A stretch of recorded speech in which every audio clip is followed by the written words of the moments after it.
What's going on, guys? This is Rob, and we are back with Ultimate Spider-Man. Now, Spider-Man gets 4 new suits, which is going to be dope. I'm excited to see which one you guys like. But this kind of opens up, right, with Spider-Man and Mary Jane Watson and their 2 kids. Because remember, this takes place in the Ultimate Universe, not the main Marvel Universe. And so as Mary Jane and Richard, they kind of go off for the day to do their own things, and he's getting a new pair of shoes, which is dope. Better come back with some Jordans.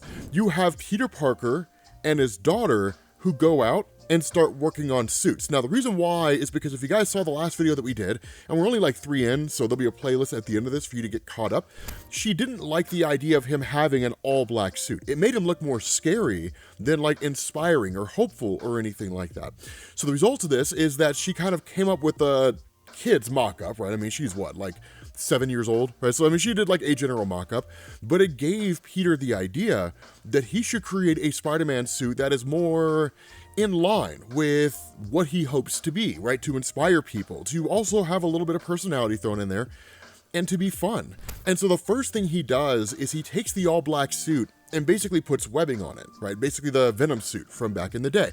And of course, right off the bat, she's just kind of like, I mean, it looks a little too scary, right? Like, I'm not really feeling this, right? So the next thing he does is go into like a modified version of the Ben Reilly suit, which I like, man. I'll be honest, man. I think it's dope. Like, I really like this modified Ben Reilly suit.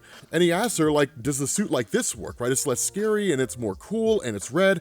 She's like, I do like the red, but it's not cool at all. Like, at all. You're so old. So I guess that makes me old because, you know, honestly, I think it's cool. So then he transitions into another suit and it's kind of like, I mean, maybe add some blue and bring back the webs. So he does that, right? He creates an all blue variant of like the Venom suit, which I think that one debuted in PS5, but maybe it debuted in the Fantastic Four. I don't remember, right? My knowledge on Spider-Man suits is murky at best, right? But the thing here is that ultimately they settle on the classic Spider-Man suit. So it is cool, right? It is awesome to see him just kind of running around as Ultimate Spider-Man. Now, at that point, you pick up with J. Jonah Jameson and Uncle Ben, because remember, in the Ultimate Universe, Uncle Ben is alive, right? Like, he's kind of doing his thing. More so than that, Uncle Ben and J. Jonah Jameson are actually working together as reporters. They worked at the Daily Bugle and they quit because they believed the Daily Bugle was corrupt, which it was. It was taken over by the Kingpin, right? So Kingpin Wilson Fisk is running a news organization. You can only imagine the news coming out of that place, right? And so they end up finding what is in effect like their new office, which is kind of a dump, right? But they don't have a whole lot of money to work with. If I'm a betting man, if I'm being honest, I feel like they're going to end up going with the name Frontline. I'm not 100% sure if that's true or not, but Frontline's kind of been a popular thing for a while. It was Ben Urich's thing, and I think it was it Sally Floyd? I don't remember what her name was. It was their thing.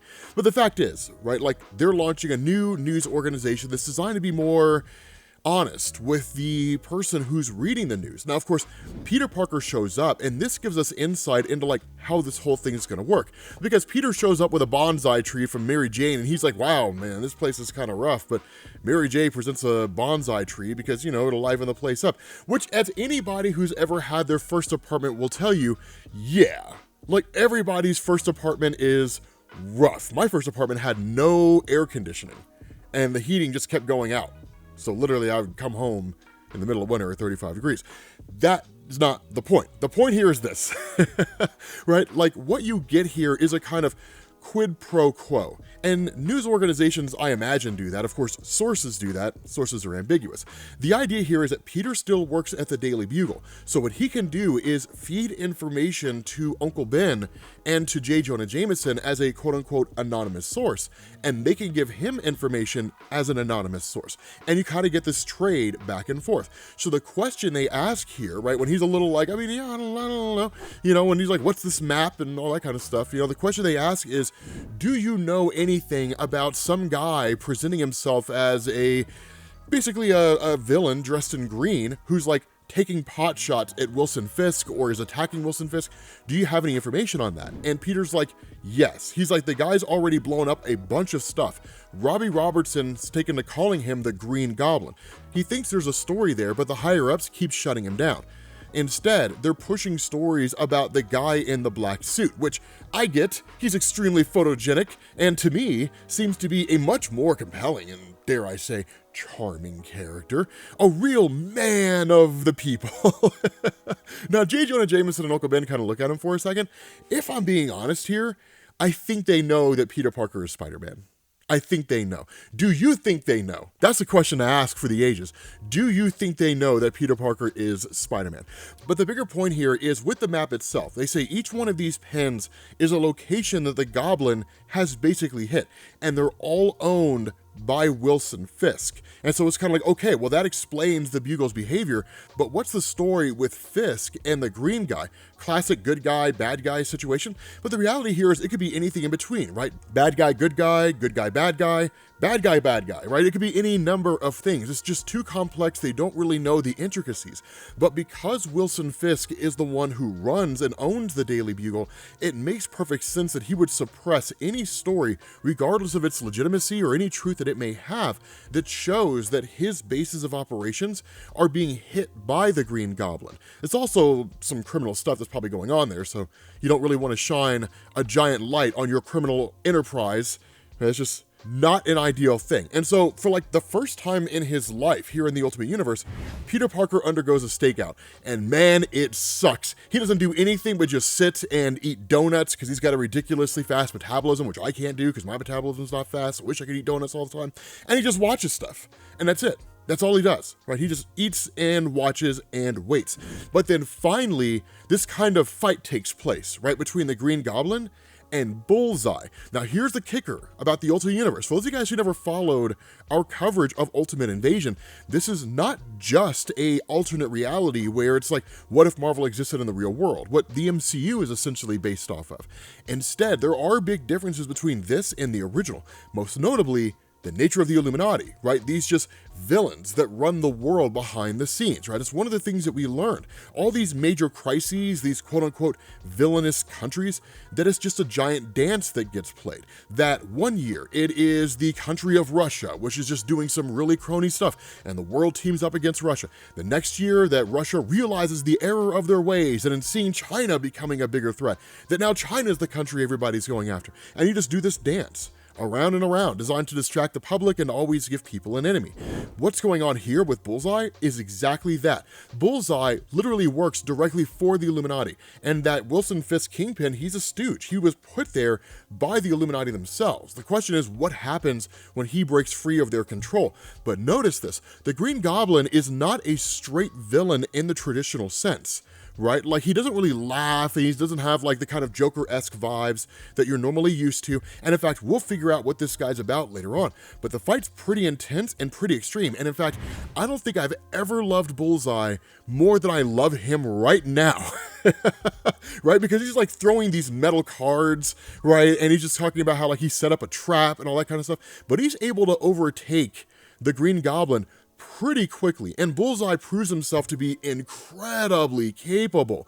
Now, the funny thing here is in the midst of it all, Spider-Man shows up, right? So you got Spider-Man versus Bullseye versus Green Goblin, or at least that seems to be the case. Spider-Man stops Bullseye right on the spot, and then he starts going against Bullseye, at least kind of, because what Bullseye does is he takes his cards, throws them at the crane, and the whole thing comes crashing down. Now, of course, it lands on Peter Parker, and then in turn, like, the Green Goblin shows up, attacks Bullseye, and then Bullseye throws his cards right back at the Green Goblin, and like almost incapacitates this guy on the spot. It kind of does, right? Like, he says, I tell you to make your peace, but that is not how this is gonna go. And the response of him is, you know, it's a real shame. And he's like, what? And he's like, a predator like you not recognizing a trap, even though you walked right into it. In effect, it was kind of a unspoken trap, right? That like, you kind of have the Green Goblin that would sort of play possum, right? And that would give Spider-Man a chance to recover, remove himself from the rubble, and then basically knock out Bullseye. Now,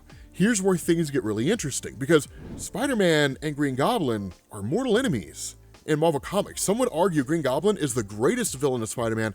I would say it's Venom.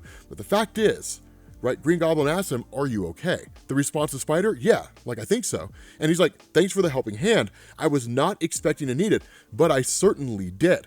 And so it's like, who is this guy, right? And the response to the Green Goblin, I don't really know who this guy is. He calls himself Bullseye, but I don't know who he is. And so it's like, should we call the cops? Because it's Peter's first time, right? I mean, he just became Spider-Man. He's never done this stuff before. And so the response of the Green Goblin, Fisk owns a large part of the police. And as far as I can tell, the guy is somehow more connected than Fisk. So I don't think calling the cops is going to help.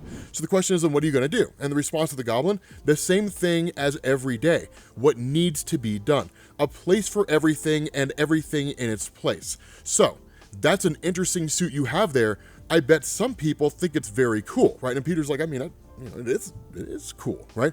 That's when we realize it's proprietary tech that, like the Green Goblin, activates the thing on his chest. Spider-Man's suit just starts modifying itself and it reveals his face. And then Green Goblin shows his face for us to learn that it's Harry Osborn. And instead of these two guys being enemies over the death of Norman, because technically Peter wasn't responsible for it, instead, he's like, hi, I'm Harry. And Peter's like, my name's Peter. The response of Harry, well, Peter, I don't know if you've noticed or not, but the world is a strange and dangerous place these days. The response of Peter, yeah, like I'm starting to notice that. And so they just kind of look at each other for a second, and Harry's just like, you want to get a drink? Maybe talk about it? And it's like, sure. These guys, the Green Goblin and Spider-Man, become friends. With that being said, guys, we're going to bring this to an end. It's a huge moment in the Spider-Man mythos. Like, it's nuts. I want to know what Sal over at Comic Pop thinks, to be honest. And I will catch you all later. Peace.